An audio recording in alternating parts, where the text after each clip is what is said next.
So over here you can see that I have 2 tracks right here.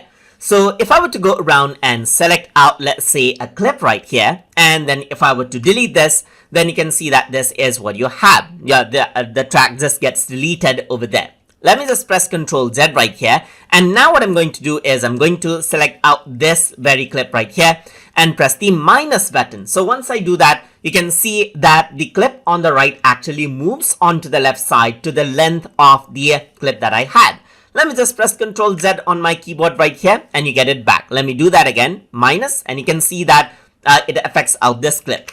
But what happens is that especially when you're working around with multiple tracks, sometimes you want the timing to be managed. So you may want to delete out, let's say, for example, the time in the other tracks as well. So in that case, what you can do is use an option called ripple all tracks. So you can turn this on. So now if you were to select out a clip and press the minus button, you can see that it ripples out the other clip as well, other track as well. So if I were to delete this, you can see that it affects the track above as well. And that is how you can use the ripple all track effect inside of Shotcut.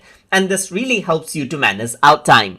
So hope you guys learned something as always. And as always, please like, comment, share, and subscribe.